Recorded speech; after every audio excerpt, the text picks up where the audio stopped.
ನಾನು ಎಲ್ಲಿ ಯಾವಾಗ ಅಂತ ಹೇಳೋದಿಲ್ಲ, ಸ್ವಂತ ತಾಯಿನೇ ಇದೇ ಥರ ಒಂದು ಲವ್ ಮ್ಯಾಟ್ರಿಗೆ ಹುಡುಗಿ ಸತ್ತೋಗಿತ್ತು, ವಯಸ್ಸು ಹುಡುಗಿ.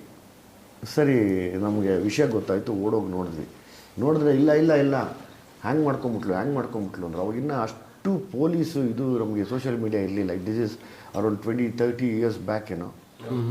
ಆಮೇಲೆ ಹೋಗಿ ಹತ್ರಕ್ಕೆ ನೋಡಿದಾಗ ಅಲ್ಲೆಲ್ಲ ಮಾತಾಡ್ಕೊಳ್ಳೋರು ಗುಸು ಅಂತ. ಹತ್ರಕ್ಕೆ ಹೋಗಿ ನೋಡಿದಾಗ ಗೊತ್ತಾಯಿತು, ಪಾಪ ಹುಡುಗಿಗೆ ಇದೆಲ್ಲ ಪರಿಚಿದ್ಲು ತಾಯಿ. ಸಾಯ್ಸಕ್ಕಿಂತ ಮುಂಚೆ ಹಿಡಿದು ಇಸ್ಕಿ ಕತ್ತೆಲ್ಲನೂ ಎಳೆದಾಡಿದ್ಲು. ಅದಾದಮೇಲೆ ಹ್ಯಾಂಗ್ ಮಾಡಿಬಿಟ್ಟು ಎಲ್ಲ ಬರೋಷ್ಟು ಮುಂಚೆ ಬಾಯಿ ಪಡ್ಕೊಂಡು ಇವಳೇ ಎಲ್ಸಿ ಮಲಗಿಸ್ಬಿಟ್ಟಿಲ್ಲ. ಹ್ಯಾಂಗ್ ಮಾಡಿದ್ರು ಅಲ್ಲೇ ಇರಬೇಕಲ್ಲ, ಯಾಕೆ ಮುಚ್ಚಿದ್ವಿ ಅಂತ ನನ್ನ ಕಣ್ಣಾರೆ ನೋಡಿ. ನನ್ನ ಅದಕ್ಕೆ ಆ ಸಿನಿಮಾ ನನಗೆ ಅಷ್ಟು ಕನೆಕ್ಟ್ ಆಗಿದ್ದು. ನಾನು ತಾಯಿನೇ ಮಗಳನ್ನ ಕೊಂದಿದ್ದು, ನೀನು ಯಾಕೆ ಅವನ್ನ ಪ್ರೀತಿಸಿದೆ ಅಂತ. ಸೊ ನಾವೆಲ್ಲ ಚಿಕ್ಕ ಹುಡುಗರಲ್ವಾ, ಎಲ್ಲ ಮಾತಾಡ್ಕೊಳ್ಳೋರು ಅಕ್ಕಪಕ್ಕದ ಮನೆಯವರು.